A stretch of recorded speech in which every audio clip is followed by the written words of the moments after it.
Furtuu guddina bu'uura jijjiiramaa barnoota.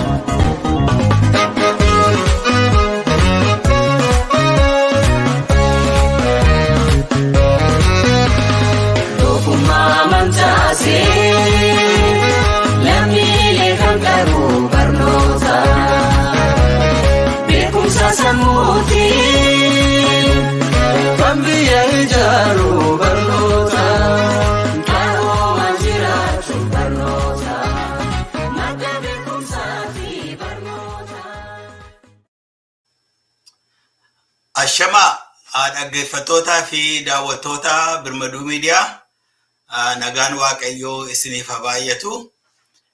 Kuni hambisaa bal'inaati. Sagantaa keenya guyyaa har'aatti keessummaa tokko fudhadhee dhiyaadheera. Keessummaan keenya guyyaa har'aa Obbo Tesfa Guma jedhamu. Obbo Tesfa Guma nama umurii dheeraa jiraatan, nama hayyuu ta'an, nama beekaadha. Isaanii dhufanii wal simbarsiisu. Mata dureen har'aa irratti mari'annu waa'ee muuxannoo fi barnoota jireenya isaanii irraa argannu. Nama bara dheeraa jiraate, nama muuxannoo guddaa qabu waan ta'eef isarratti xiyyeeffata. Akka caqastanii akkasii waa irraa barattanii abdii guddaan qaba. Utuun hin turin amma keessummaa koo wajjiniinanii wal simbarsiisa. Obbo Tesfa attam jirtu? Nagaan Waaqayyoo isiniif haa baay'atu. Baga nagaanii gara Birmaduu Miidiyaa dhuftani. Asham obbo Hambisaa afeera kanaaf baay'een si galateeffadha. Anis hedduun sin galateeffadha. Namoonni sin nu daawwatanii Obbo Tesfa Guma eenyudha yoo jedhanii gabaabaatti mee Obbo Tesfa Guma eenyu akka ta'anii, eessatti akka dhalatanii, barnoota akkamii akka baratanii, hojii attamii akka hojjetanii, muuxannoo qaban nutti hima. Galatoom obboleessa koo, maqaan koo Tesfa Gumaan jedhama. Dhalooti koo katamaa Gidaamii bukkee Qellem Awraajjaa keessatti dhaladhee jaban isaa 1931 afaan Faranjiitti. Jabana sanaa Xaaliyaaniitu biyya fudhatee ture. Kanaaf uummata gara biraa hin beeknu, mootummaa gara biraa hin beeknu turre Xaaliyaanii malee. Booddee kan Itoophiyaa deebi'ee hamma waggaa 12tti egaa achuman ture. Hoolaan eegaa, aramaan aramaa, simbirroon eegaa, hojiin ganda keessaa kanuma ture ijoollummaatti. Sana booda mana tamaarii galee, manni tamaarii ganda isaa kana achi hin turre. Dambii Dolloo guyyaa 2 miilaan deemnee achittan jalqabee ganda Hakiimii jedhama. Waggaa 2 baradhee deebi'ee achi Finfinnee dhufee. Yommuun Finfinnee dhufu waggaan koo 14 ture. Finfinnee Minilikittin galee mana tamaarii Minilik jedhama. Achitti eenyummaan koo gara jalqabaatti insidentii gaariidhaan na jalqabe. Afaan hin beeku. Asargaamiidhaan dhaggeeffadha. Kana wallaallaan afaan namicha wallaallaaniti waan tokko ijoollummaan na dogoggorsiisee balleessinaan kaballaadhaan na rukutee ante gaallaa yommuu inni naan jedhu maal ta'uusaa akka hin beekun ture. Gaallaa ta'uu koo kaballaadhaan na barsiisan jechuudha. Kunoo amma tun sitti haasa'u gurri koo natti iyya kaballaa sanaaf. Waggaa 80 guutuu natti iyya. Kun egaa Oromummaa irraa natti dhufe jechuu kooti. Egaa achi Miniliki waggaa ja'a baradhee biyya Ameerikaanii dhufee addanatti immoo waggaa 5 walakkaatti maasters digirii argadhee deebi'een mootummaa jalatti hojjedhee hamma mangistii jala galee waggaa 9 guutuu yommuun hojjedhu namoota barumsaanii walakkaa koo hin geenyetu alaqaa koo turanii yommuu kun hundumtuu ta'u maaliif akkas ta'e jedhee gara galee gaafadhee hin beeku. Kan natti himes hin jiru. Anis hin gaafanne. Kana gidduutti egaa waan baay'eetu ta'ee booddeetti deebinaa. Oromummaan akkas nama godha obbo. Galatoomi. Hedduu galatoomaa Obbo Tesfaa. Tarii daawwattooti keenya kan hin beekne tokko Obbo Tesfaa Gumaa akaakayyuu Jootee Tulluuti. Jootee Tulluu immoo nama aangoo guddaa qabu, nama beekamaadha. Kana irratti dabalees immoo odeeffannoo nan qabutti obboleettiin keessan immoo Raas Masfiin Sileshiitti heerumanii Isiin namni warra iddoo guguddaa jiranii beekumsa qaban namni beeku tokko akkasi nama jettan kanatti ilaalamuunsa badiin hirra ga'uunsaa kana yeroo laaltanii barnoota maaliitu irraa baratama jettanii yaaddu? Kun gaaffii guddaadha. Lafee namaa tuqa. Sanyii namaas hin tuqa. Dhugaadha. Akaakayyuun koo Jootee Tulluuti. Soddaan koo Raas Masfiin jedhamu. Ani immoo nama individualiidha. Ofumaan hojjedha malee abalu naa gargaaru, abalu kana akkas naaf godhu jedhee jireenya koo keessatti hin beeku. Kuni mina albaata hir'ina ta'a. Garuu akkas ta'ee hin jiraadhe. Na gargaaraa jedhee nama gaafadhee hin beeku.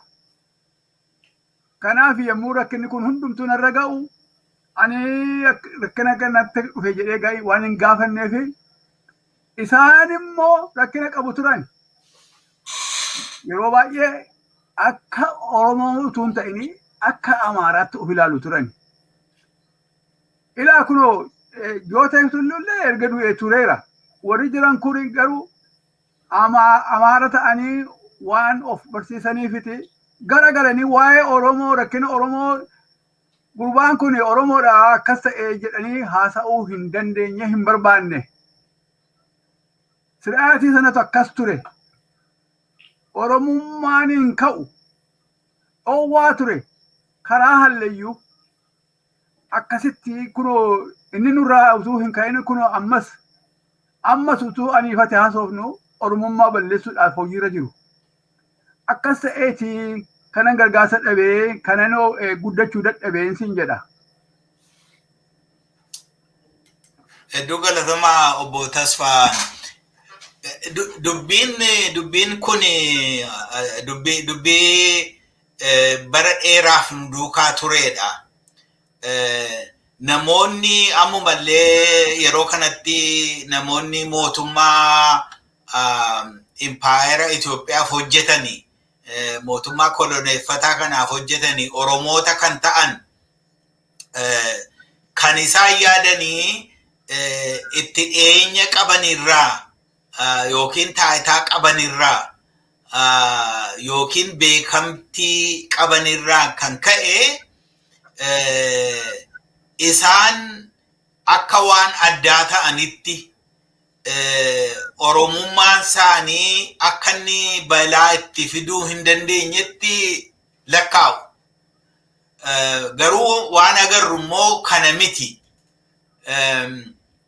Kanaaf dubbiin isaa dubbii iyyannaa duwwaati immoo dubbii koloneeffatamuu dubbii akkaataa jireenyaa systems jedhamu sana ta'uu isaati jettanii yaaddu.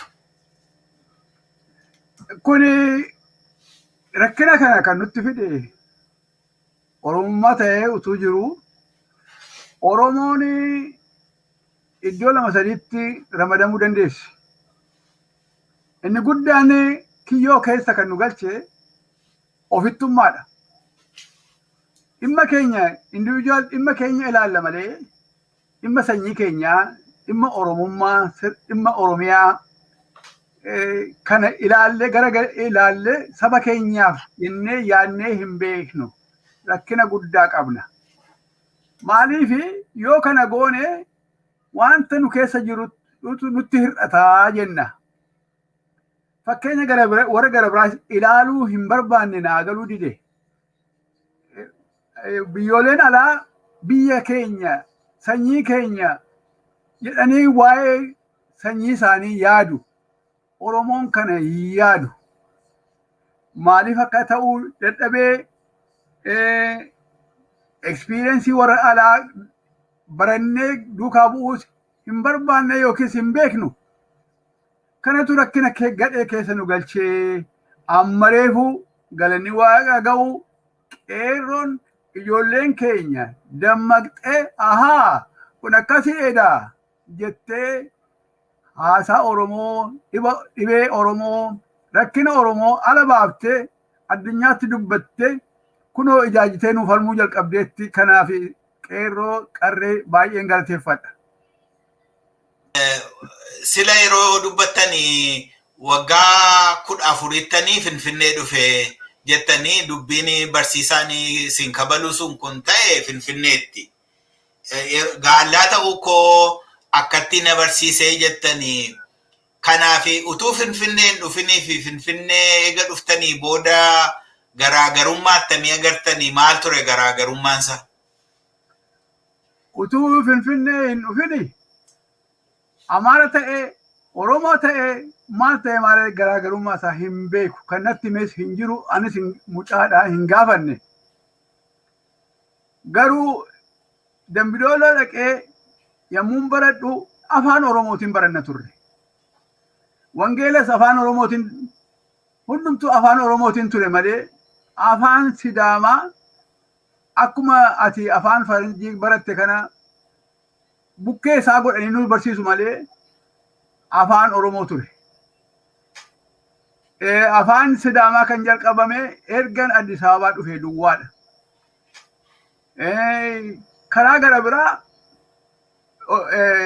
amanteenis barumsis wanti hundumtuu Dambii Dollootti kan godhamu yommuu sana afaan Oromootiin. Kanaaf yommuu Finfinnee dhufe hundumtuu haaraa natti ta'e. Akkuma biyya Itoophiyaa keessaa ba'ee Ameerikaa dhufe isa caala natti jabaate. Maaliif yommuu biyya kana dhufe afaan Ingilizii nan beekan ture. Garuu yommuu Dambii Dolloodhaan Addis Ababaa dhufe afaan Sidaamaa hin beeku. Akkuma siin jedhee gaballaadhaan hin baradhe. Kanaaf garaagarummaan isaa akkasii jechuun Oromoo ta'anii jiraachuunii fi Amaara gidduu gablanii jiraachuun akkuma nama biyya tokko ka'ee biyya gara biraa dhaqeetti natti argamee ture siin jedha. Hedduu galatoomaa. Egaa biyya Ameerikaa dhuftanii asitti barattanii booda deebitanii mootummaa Empayeera Itoophiyaa fi akka hojjettanii sila himtaniittu. Waa tokko kaastanii turtanii namooti amma koo hin baratin namoonni muuxannoo naan qabu hin qabaatin garuu narratti iddoon kennamee fi isaan ajajaa koo ta'anii turanii jettani. Bara Empayeera Itoophiyaa kanaaf hojjettan egaa yeroon kun yeroo Haile Sillaaseen mootii turedha. Kanaa galutti yeroo sanatti turtanitti muuxannoon isin qabdan maal ture? Rakkoo isin agartanii waan attamiifaa ture? Guddaa galatoomi. Amma waan gaarii keessa na galchite. Isa baay'ee sana yaadadha.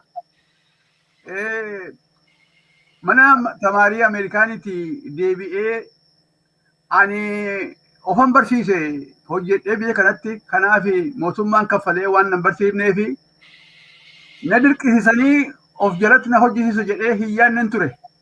Garuu lafan jirutti dabdaabbeen na dhufee irshaa ministeerii keessa galiitii hojjedhu naan jedhan. Achiin dhaqe giddiidhaan. Achi yommuu dhaqu hojii tokkollee naan kennine. Utuman eeguu halaafinnatii Awaash Shalaqoo akka xinaatii godhuu na hajajan. Isa fixee chaartarii xaafee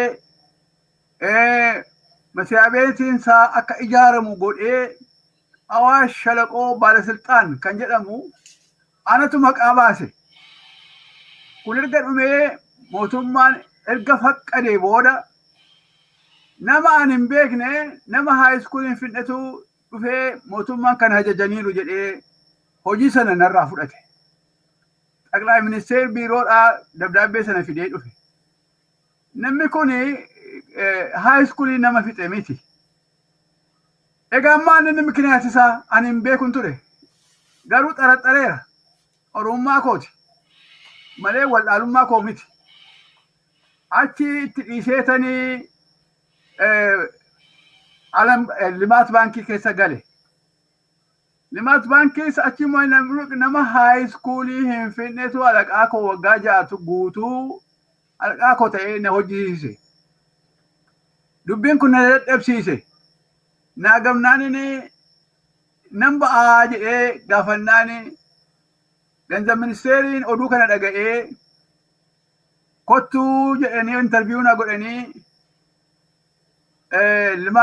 limaatii Awaash keessa akka hojjedhu na godhani.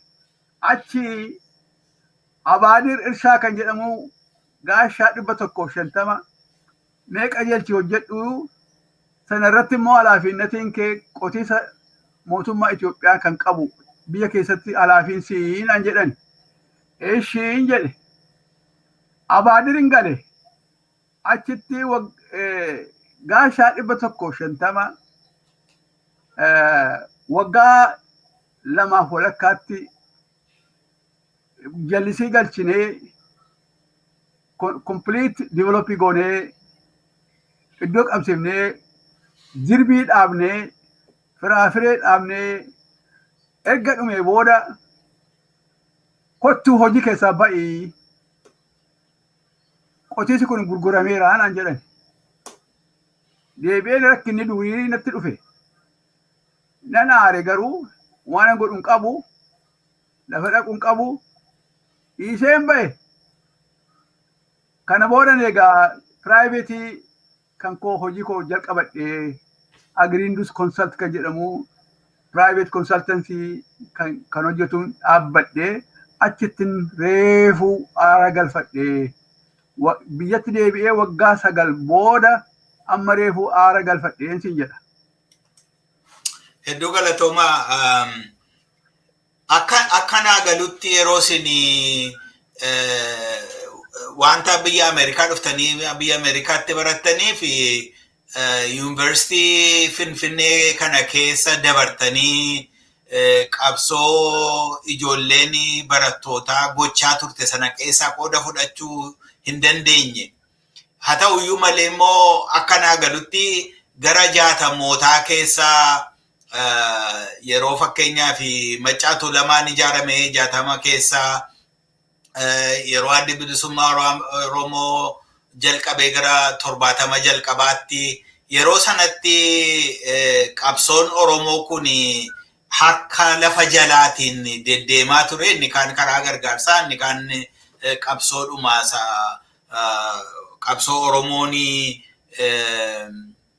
wal-qixxummaadhaa fi walabummaa fi firdii qajeelaaf godhu kana. Waa'ee qabsoo Oromoo kana yeroo sana maal beektu turtani, maal hubattu turtani? Kun immoo xinnoo gara booddeetti na deebisa. Jabanani Oregon State University baradhe sana gurraachi biyya kanaa baay'ee kompleenii godhu turanii. Iyyuu ani immoo waan haaraa natti ta'e. Gurraachi kun maal ta'anii bilisummaa qabu maatu tir'annaanii hin maraasanii jedheen ilaala malee keessa isaa keessa galee wal-qixxummaa namaa justice kan jedhamu maaloo akka isaan bira hin turre naan gallee ture yommuu san reefuu naa galuu jalqabe.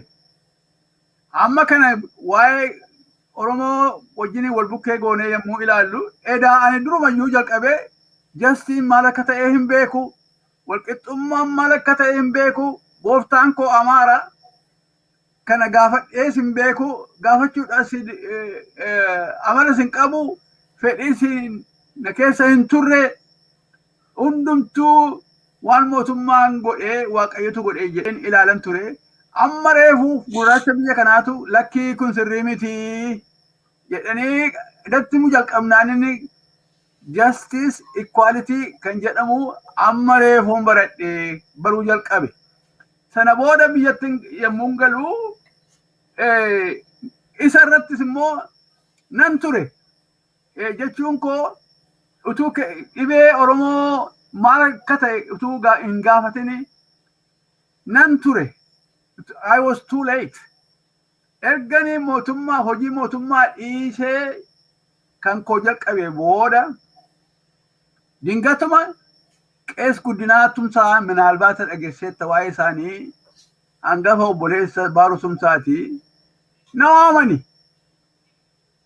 Waan tokkoof nu gargaarii abaalii akka taatu barbaannaa yuunivarsiitii Wallaggaa dhaabbachuu barbaannaa jedhan. Akkas gammachuun akkasii natti dhaga'amee hin beeku. Ishii yoo jedheen qaxaroo godhatee ka'ee yommuu dhaqu walgahii guddaatu ture. Achi keessaa Baaruu Tumsaa, Guddinaa Tumsaa, Olaanaa Naatinaa'el, Obbo Efreem Booruu, Elsaabeet Karoorsaa warra akkasiitu turan. Keessan galee achiin jalqabe. Oromummaa koo ammadhee jabeeffadhee achittan jalqabeen sin jedha. Hedduu galatoomaa Obbo Tesfaa. Tarii barri isinii fi qeessi guddinaa tumsaa, luba guddinaa tumsaa biyya kanatti baratanii walirra aaneera ta'e hin beeku. Lubi guddinaani as St. Paul Seminary jiru tokkotti St. Paul Lutheran Seminary lafa jedhamutti baratanii. Yeroo sana qabsooni civil rights movement ni jedhamu inni warri African Americans gurraachi biyya Amerikaa jiru mirga isaa fi gochaa ture sanaanii akka isaanii dhiibbaan irra ga'e akka isaanii isarraa baratanii isarraan kan ka'e dubbii kana kan Oromoo kanas akka isaan ilaalan akka godhe hin dubbatama. Tarii inni isin addanatti agartani kun inni isin addanatti barattan kun yeroo biyyatti galtanii rakkinni adda addaa ta'u kana walitti fiddanii ilaaluu yaada keessanii irra deebitanii jijjiiruu yookiin haaressuu yookiin fooyyessuutti attamii ga'eensaa maal ture? Yaa kunis immoo nama dinqisiisa. Maal jedhama qees guddinaan jabana meeqaa addana akka turan ani hin beeku. Umuriin keenya waan wal caalu natti fakkaata.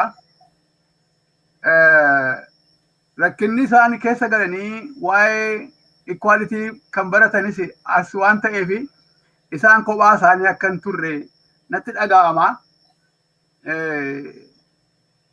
Haasaa keenya keessatti Afrikaan Ameerikaan kan jedhamu maqaan yommuu sana hin turre Nigroo jedhama. Kanaaf nutis egaa Nigroo turre. Akka Nigrootti garuu nun ilaalani warra alaanuun jedhu. utuu hojii qabu nigroon biyya kanaa kaadilaakii oofa. Garuu lafa buluu hin qabu, mana hin qabu. Akka sooressaa kaadilaakii oofa. Maal ta'e gurraachi biyya kanaa maaliif kaadilaakii oofa lafa buluu hin qabu jennaan karaarra bulaanaan jedhan. Maan inni jennaan nigroodhaame.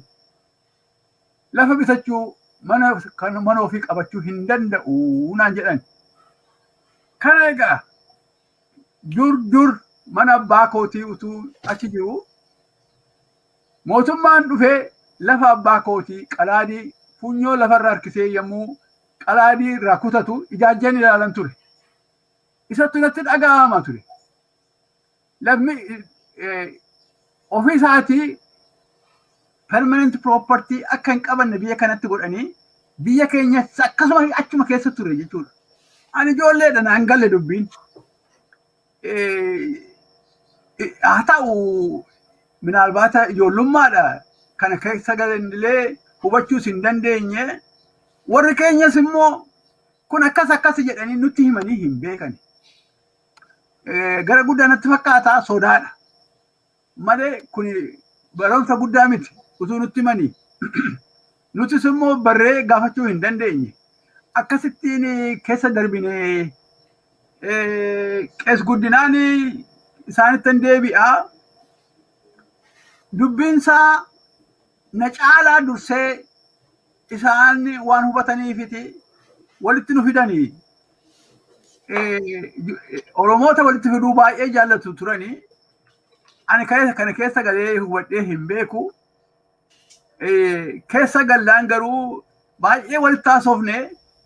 Sana booda feasibility hojjetamu jedhanii walii galanii nuti akka nama 30 taana. Ani feasibility kana halaafii ta'eetiin nu hojjedhu gara dhumarratti Janoohiitti dhiyaata jennaan feasibility kana halaafii ta'ee kan hojjete ana. Kan na wajjin hojjetanii gaa namoonni baay'een jiru. Keessa obbo Baaroo Tumsaa, Nagaasaa Tumsaa, Elsaabeet Karoorsaafaa warra akkasii kanatti nu gidduudha turanii siin jedhaa. Qabsoon kan onnee koo mataa koo keessaa qabu guddaadhaan kan jalqabame yeroo sanatti qabsoon Oromoo jechuu kooti. Hedduu galatoomaa. Isa booda immoo akkuma sila jettanii hojii dhuunfaa keessanii jalqabdanii akkasiin deebitanii biyya guutummaatti godaantanii kan godhe maali?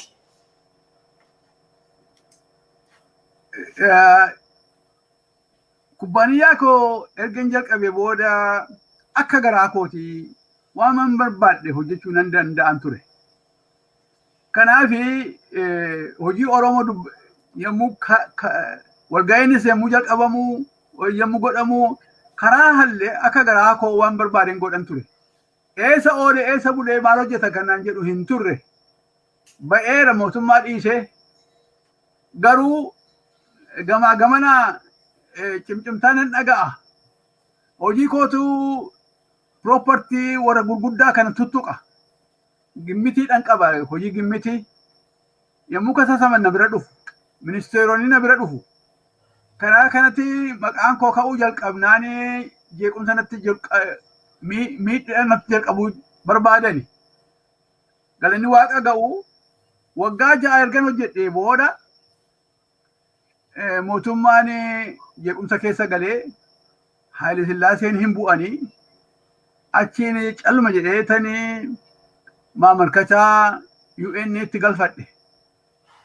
Achi keessa namni tokko dabdaabee koo ilaalee nama kana nan beekaa jedhe. Namni kun eenyu ture? Namni mikittil pirezidentii koo ta'ee international clubbii keessa akka hojjetu Oregon State University wal beekna. Jarmaniidha. Dubbiin sii gabaabsaa na beekaa wal beeknaa. Inni guddatee eessa ga'eera. Ani Amaara high schoolii Finfinnee jalattan hojjedhan ture. battalumaan guyyaa 22 keessatti mamarkataa koo erga argee booda guyyaa 22 keessatti Itoophiyaa keessaa na baasee siin jedha galanni Waaqa ga'u. Achi lisuutuun hojjedhee achi alam baankii na waamanii alam baankii keessan hojjedhee deebi'ee immoo konsaltansii alam baankiidhaaf UN'dhaaf hojjedhee gara dhumaarratti tan egaa boqonnaa keessa galee siin jedha. Hedduu galatooma Obbo Tesfa. Eega biyya kanatti deebitanii booda akkanaa galutti yeroo umriin keessanii gara waggaa 55 ta'uu naannoo sana deebitanii dhuftan natti fakkaata. Yeroo addana dhuftanii immoo qabsoon ijoolleen Oromoo barattoonni Oromoo biyya kanatti gochaa turanii wajjiniin deebitanii attamitti wal bartanii moo wal bartaniittu? Akkuma waan na wajjiniin tutte fakkaata. Alam baankii keessa tuun hojjedhu abbaa garoo abbaa joobir jedhama. Waaqayyo lubbuu isaa nagaan jiraachisu du'eera. Maali atoo Oromoodha? Maaliif qabsoo kana keessa hin galtu jedhee natti haasa'uu barbaade. Namni kun alam baankii keessa zabanyaa ta'ee hojjeta. Ati eenyu jennaan akkas akkasii naan jedhe. Lakki sanyii kee nan beekaa. Mee walitti haasofnu waliin jenne. Torban keessatti manifestoo guddaa tokko qabatee mana koo dhufe Anandeer kan jedhama. Dhufee natti barsiisee maxaafa sana naa dhiisee deeme. Ergan kana dubbisee booda ani gamaa gamanan jenne qabsoo Oromoo keessa qaxxaadhumaan hin gale. Garuu eessa warri kun eessa jedhee utuman gaafadhu waannaan obbo Baarotum taati jedhanii natti himani. Nama kana nan beekaa. Egaa amma argadhutti hojii kana gargaaruun barbaadaa jedheetanii ijoollee namoota OLF wajjin hojjetan kana keessa galeetanii utuun hojjedhu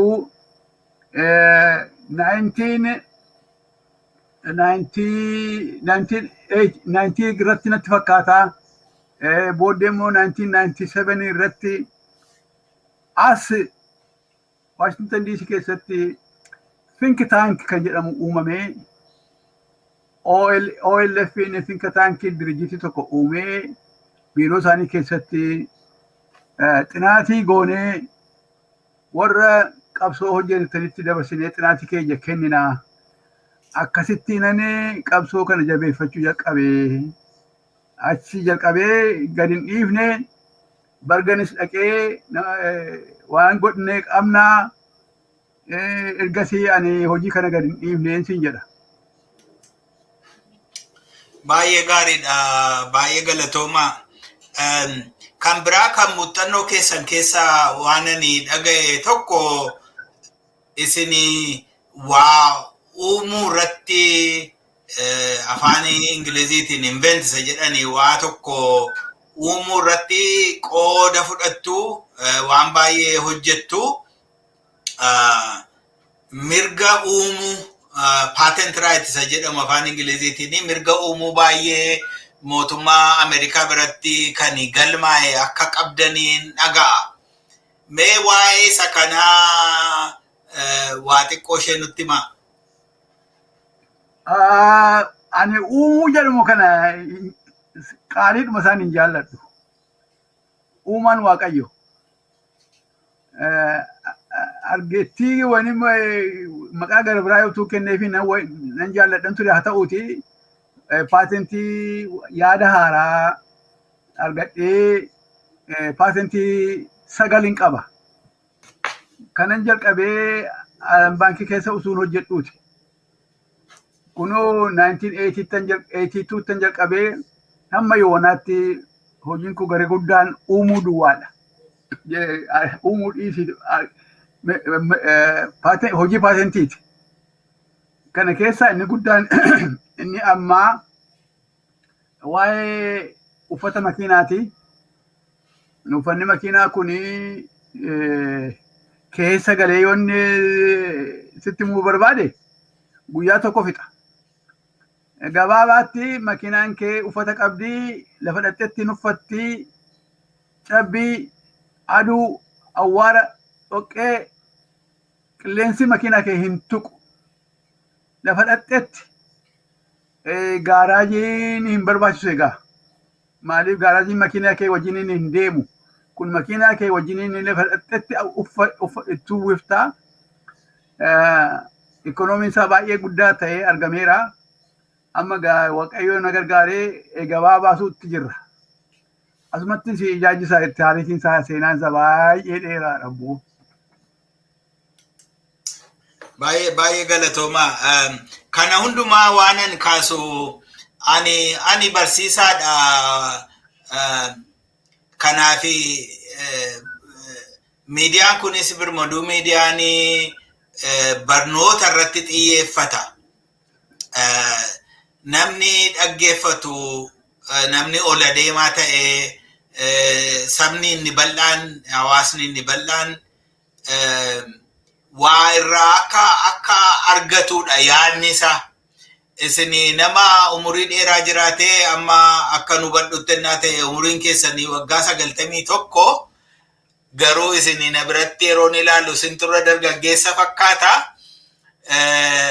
Waggaa 91 kana keessatti ammayyuu waa'ee yaada haaraa maddisiisuu hajennu isa uumuu jettan sanaa yaada haaraa maddisiisanii yaada madde san immoo akkaataa inni hojiirra oolu irratti hojjechaa jirtu.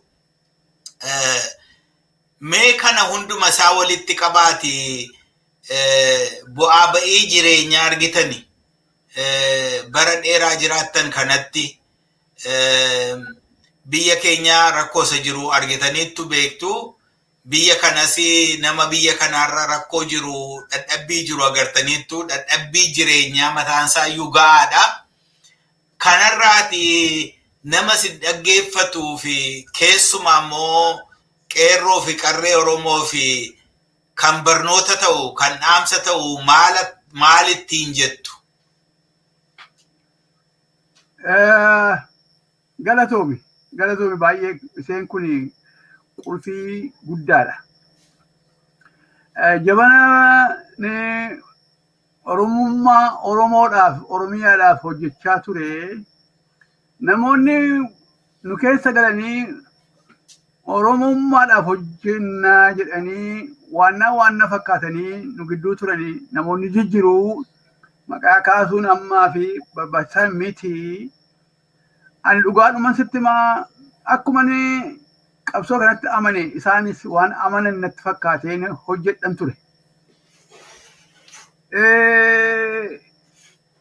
Kana dinqisiisee baay'een isaanii hojii kana dhiisanii diina jala galaniiru. Galanni Waaqa ga'u qeerroon dammaqee rakkiin ta'uu jechuutti jira. Kun immoo amma warri kun na dallansiisanii qeerroon immoo na gammachiise. Kun eessatti na geessaa yaa jarana afaan Sidaamaatti jecha tokko isinitti hima. Ajjaan waqxa'uu bizaruu aywaxaam kazaruu jedhama. Maal taatanis of jaallattan of jibbitanis Oromummaa keessaa ba'uu hin dandeessan. Oromummaa keessan jijjiiruu hin dandeessan.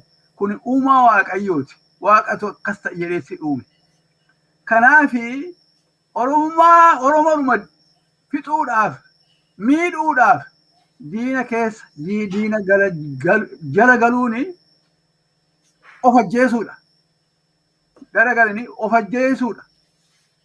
Kan alamii kana keessatti kan kana godhe sanyii maaliiti yoo jenne baay'een hin jirani. Hundumtuu of kabajaa of jaallata. Sanyii isaa jechuu kooti. Kanaafi diina jala galanii Oromoo miidhuuni deemee eessaan illee isin hin ga'u yaa qeerroo jabaadhaa. Strugglii Oromoo kana irratti baay'ee akka itti dhamaataniin gorsa jaarsaa isinii kenna. Karaa gara biraa immoo warri qabsoo godhanii warri bosona keessa jiranii galani guddaan isinii haa ga'u jedha. Qabeenya isaanii tuun ta'anii lubbuu isaanii dabarsuutti jiru. Haa ta'uuti Oromoon bilisummaa ishee guutuutti kan argachuu dandeessu dippiloomaasiin alatti kan nuu iyyu entitiin tokko dhaabbachuuti dirqamaa. Kophaa keenya wal'aansuun kun hin dheerataa. Dhibee keenya, madaa keenya, dhukkuba keenya addunyaan nuu baree utuu nuu dhaga'ee wal'aansoo bosona keessaa kana baay'ee nuu laaffisaa. Kana akka itti yaadanin barbaada. Kana gorsi koo ammaaf ammatti. Hedduu galatoomaa Obbo Tesfaa. Kabiraaniisuma kana amma jenne kanatti waan hidhatu tokkoon kaasuu barbaada. Amma jabana si'anaa kana keessa waraana sabummaa civil wars jedhamu sabaaf saba gidduu waraana gadheetu biyya keenya keessa deemaa jira. Oromoon qe'ee isaa irratti weeraramaa ajjeefamaa jira. Warri Beenishaangul Gumuz qe'ee isaan irratti weeraramaa ajjeefamaa jiru. Warri Tigraay mana isaanii irratti maanguddoonni salphatanii jaartii fi jaarsi salphatee dargaggoo dubartiin gudeedamtee garmalee beelaan dhumaa jira. Lola kana irratti hidhateen immoo biyya Amaaraa keessatti kan miidhamaa jiru nama nagaa ta'e, nama rakkataa ta'e, akkas jechuun wayya, nama hiyyeessa ta'e, qe'ee isaa jiraatutu dhumaa jira. Kana hundumaa irratti immoo garaagamana kan ijoollee Oromoo dhaqee lolu ijoollee Oromooti. Kan ijoollee Tigraay dhaqee lolu ijoollee Oromooti. Ijoolleen Oromoo kuni warri guguddoonis warri baratanii iddoo guddaa ga'anii ajajaa loltootaa ta'anii warri immoo karaarraa qabamanii humnaan deemanii warri jaallatanii keessa seenanis deemaa jiru. Lola dhimma hin baasneef lola isaan hin galchine. Lola egeree isaanii hin tolchine keessa jiru. Jarreen kanaan maal jettu isin?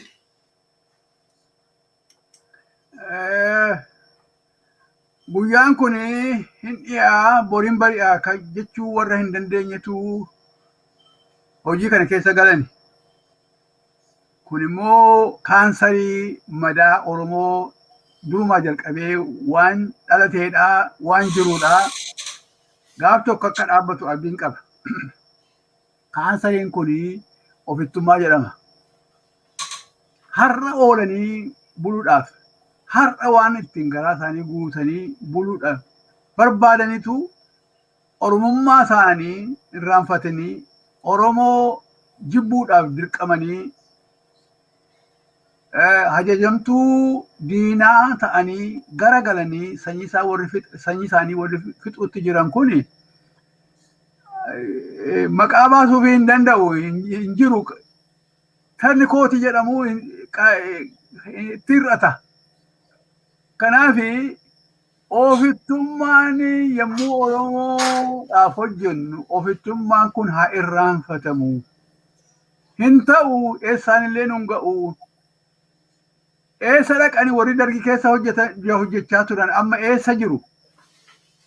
Warri Haayile Sillaaseedhaaf hojjechaa turani, Oromoo dararaa turani eessa jiru? Kana ilaalaatii Oromummaa keessanitti deebi'aa, Oromummaa keessan kabajaa, Oromummaa keessan jaalladhaa, ittiin boonaa. Kanan gorsa. Eessaan illee nun ga'u deemee mana isaatti deebi'uun isaa nafu. Kanaafi kana yaadaan jedha. Hedduu galatooma. Gara xumuraatti deebna. Sila waa'ee waraana bilisummaa Oromoo kaastanii turtanii. Akka jaarsa tokkootti amma utuu ajajjoonni waraana bilisummaa Oromoo isin dhaggeeffatu ta'e yoo carraa argatanii waan kana waan haasaa goonu kana marii kana yoo dhaggeeffatanii waa'ee isa sila dubbattanii lolli namni mirga isaaf lolachuun dirqama. Mirgaaf lolatan malee waan dhufu hin jiru.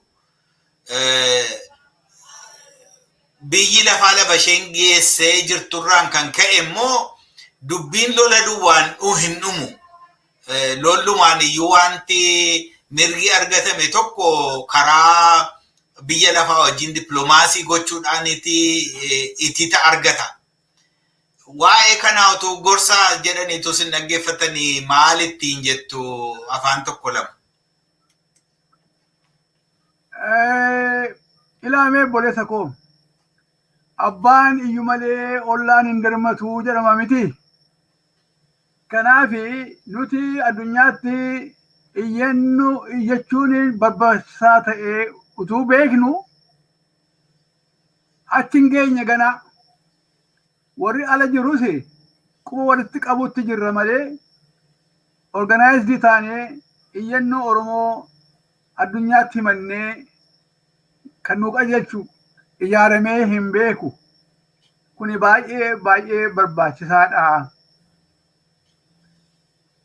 Addunyaan nu dirmannaani wal'aansoon keenya xinnoo nu salphata. Deemee bilisa baanus dippiloomaasii uumuun dirqama ta'uunsaa hin hafu.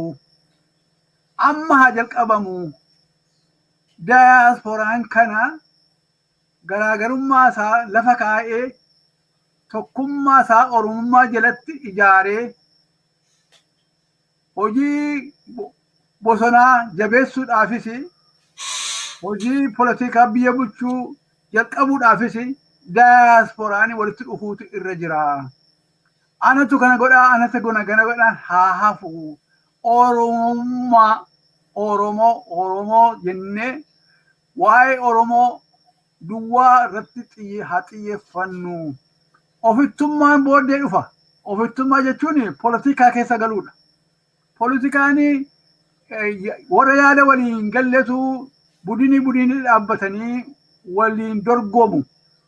Jechuun poolitikaan nama garaagara baasa malee nama walitti hin fidu. Utuu biyya keenya biyya hin argatin, bilisummaa keenya utuu hin argatin, eenyummaan keenya utuu hin baramin as teenyee ala taa'ee poolitikaa jalqabna. It is out of time. Ganaadha achi hin geenye. Yommuu bilisummaa keenya argannutti kana haa hojjennu. Dursinee garuu bilisummaa keenya akka argannu qabsoo keenya jabeessuun biyya keessattis alattis xiyyeeffannee isa haa ilaallu jedheen gorsa. Baay'ee fayyaa ta'a. Hedduun isin galateeffadha.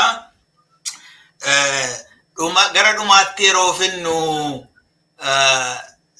dubbii kakuu fi waadaa Oromummaa jedhu yeroo isin hawaasa keessatti labsitanii dubbattanii dhaga'ee beekaa.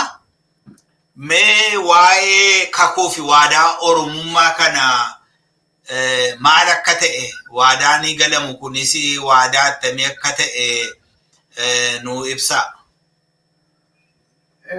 Kakuu fi waadaa Oromoo jedhee kanan katabe fakkeenya warra biyyoolee gara biraa ilaaleetani. Kuni waan saba Oromoo wal yaadachiisu, Oromummaa kan jabeessu, Oromoo kan walitti fidu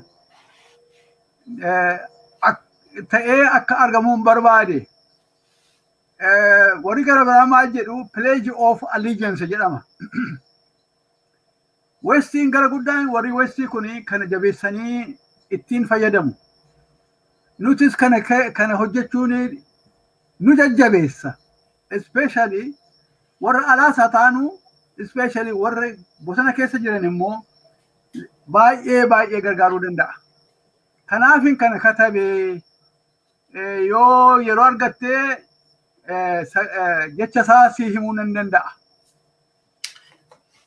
Baay'ee gaariidha. Itti fufaa.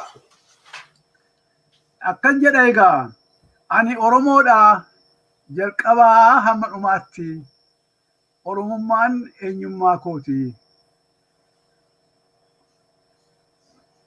Hunda dursee kan natti caalu Oromummaa kooti. Oromummaa nan kabaja, nan jaalladha, ittan boona. Aadaan Oromoo aadaa kooti. Oromiyaan biyya Oromooti. Abbaayiif raayyaadha hanga Mooyyaaleetti, Sudaanii hanga Sumaaleetti. Oromummaan bu'uura tokkummaa Oromooti. Tokkummaan humna bilisummaati.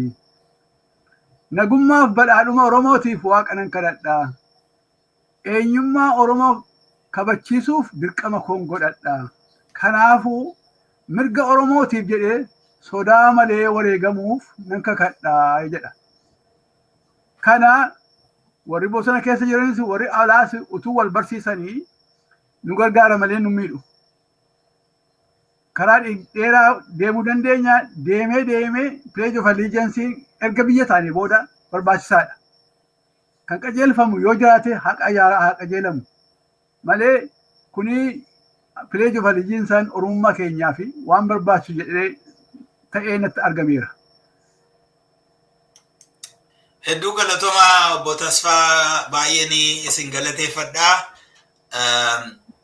Yeroo keessan fudhattanii muuxannoo jireenya keessanirraa wanta barnoota nuuf ta'uu danda'u, wanta hubachuun nuuf malu adda addaa kaastanii waan nutti himtanii fi hedduu galatooma. Isin yoo waan dubbattanii qabaattanii dubbadhaa, ani karaa gama kootii raawwadheera.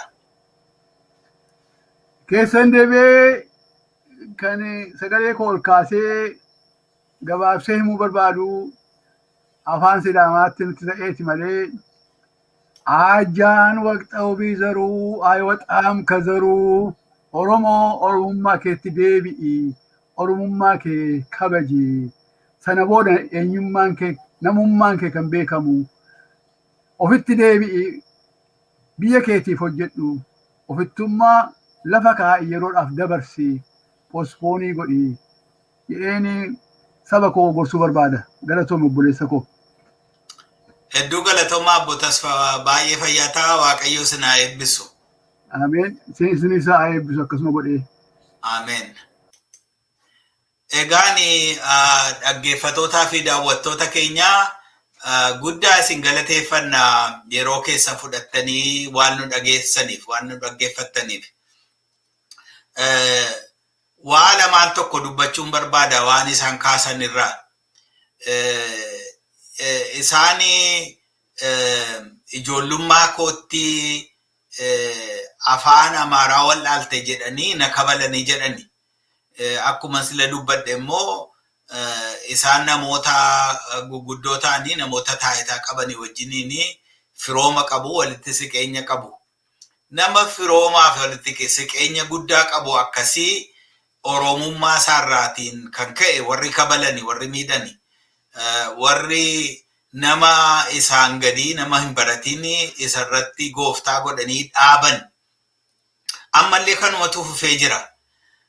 Namoonni tokko of gowwoomsu. Of gowwoomsuun yeroo dhumaaf sinitti fakkaata malee namoonni warra of gowwoomsitanii ani mootummaa keessa waan an jiruuf, ani waraana keessa waan an jiruuf, ani iddoo akkasii waan an qabuuf jettanii wanta isin Oromummaan keessan dhokatee tokko sinitti fakkaatu hin gowwoomina.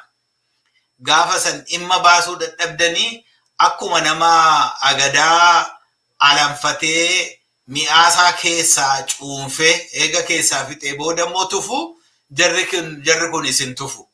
Kanaaf isa kana baraati gara qe'eetti gara Oromummaa keessanitti deebi'aa jedhu dhaamsa tokkodha. Inni biraani bara jireenyaa keessatti namni bu'ii baay'ee keessa darba.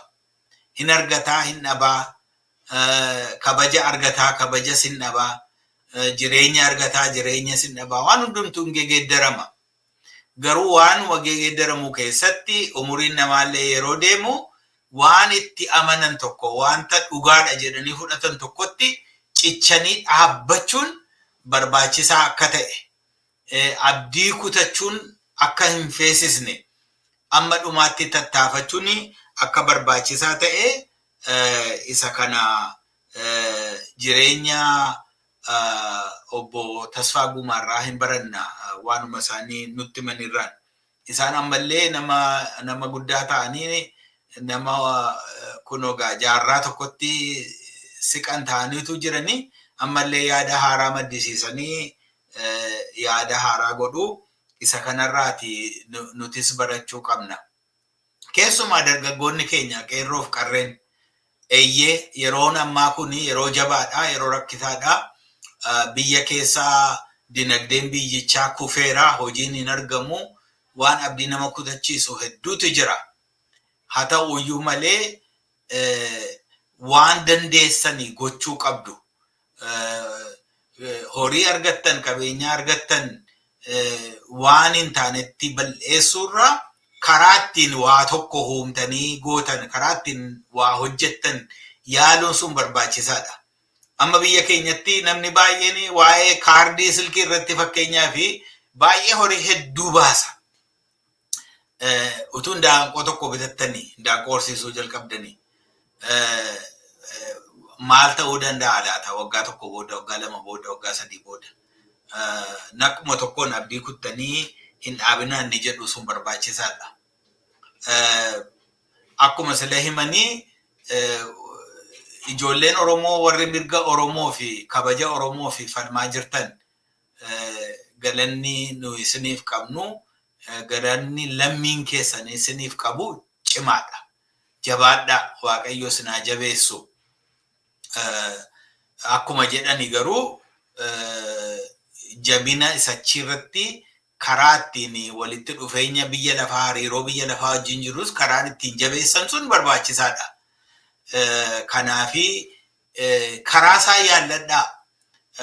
Namoota amanamoo ta'an, namoota of kennoo ta'an, namoota taayitaa fi yookiin garaaf hin bulle, namoota dhugaadhumatti waa'ee saba isaanii dirqaman warra akkasii barbaadaati wajjiniin karaa ittiin hariiroon biyya lafaa kun jabaatu godhaa isa jedhu tokko dubbachuun barbaada. Waa'een kakuu fi waadaa Oromummaa isaan dubbatanii ani Oromoodha, Oromoo ta'een dhaladhe, afaan Oromoo afaan kooti, aadaan Oromoo aadaa kooti, safuun Oromoo safuu kooti, akkaataan jireenya Oromoo akkaataa jireenya kootiiti. Inni jedhu kun akka beeknu namoonni baay'een ani Oromoof hin qabsaa'u jedhu. Namni Oromoof hin qabsaa'u, namni ofiisaaf qabsaa'a, ani ofii koof hin qabsaa'a jechuu turredha. Oromoo waan ta'eef akka Oromootti jiraachuuf, akka Oromootti yaaduuf, akka Oromootti kabaja argachuuf, akka Oromootti duudhaa koo, safuu koo eeggadhee jiraachuuf ofii koof hin qabsaa'a isa jedhutti namni ennaa fudhate dubbiinsaa kan keenya ta'a, kan nama biraa miti jechuudha. Waa'een waadaa Oromoo kun, kakuun Oromoo kun isa kana nu yaadachiisa. Kanarraa barnoota argattu jedheen yaada. Sagantaa biraanii fudhannee yeroo biraa torbee immoo isinitti deebi'a. Yaada adda addaa innaa qabaattan nama dhiyaachuu qabu, innaa maqaa nuuf dhooftan, sagantaa waan irratti qophaa'uun jiru innaa maqaa nuuf dhooftan hedduu isin galateeffanna. Namoonni afeerraa isinii dhiyeessinee afeerraa keenya tursitanii jirtanii adaraa keessanii kottaa nu gargaaraa, afeerraa keenya sibadhaa, beekumsa keessanirraa, muuxannoo keessanirraa nu hiraa, saba keenyaaf bu'aa buusa jennee yaanna. Waan hundumaafuu hedduun isin galateeffadhaa. Waaqayyo sinaa eebbisu. Nagaa Waaqayyoon jiraadhaa.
galko jetta jolle biyya magaan kallon nui sada kamna mali bote samna babbarene kana wal kabane yana jeda oromo wal kabane yana jeda oromo muraga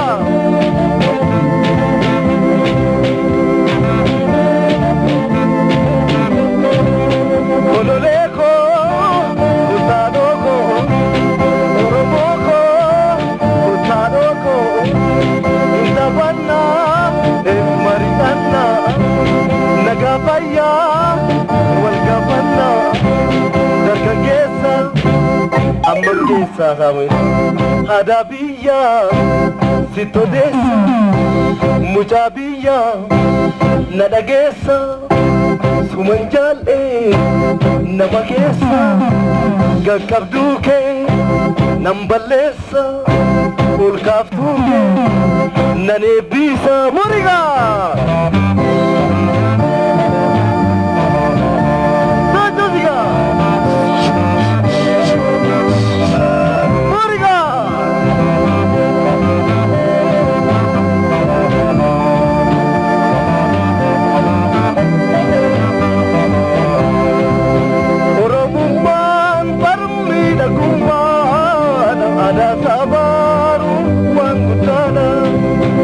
Kasair sunnah mana asmate junggar mana Oromoman barmila kuma ada sabarun wangutana ko kasair sunnah mana walalun bargar mana urmumana gadumana mariga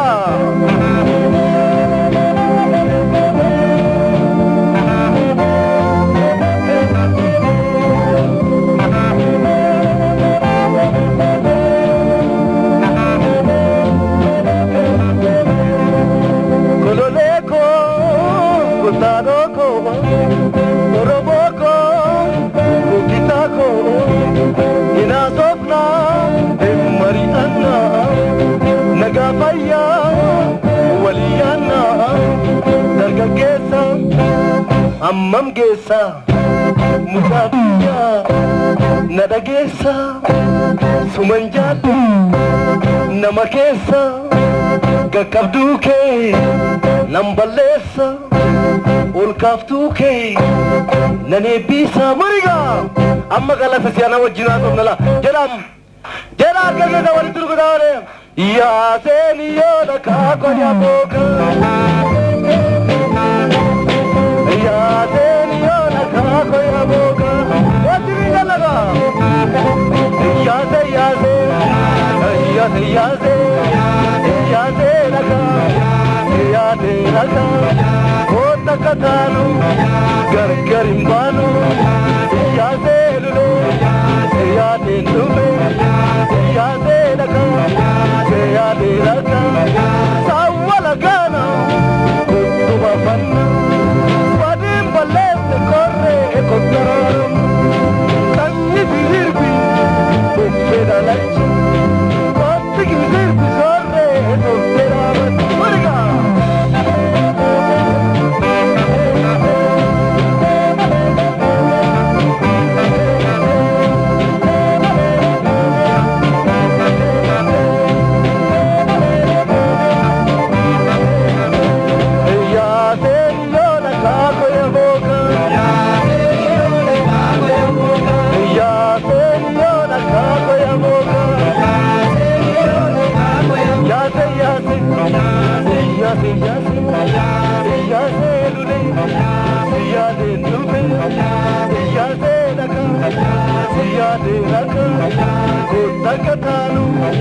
Gargarimbanu, sawalagana, kutubapanna.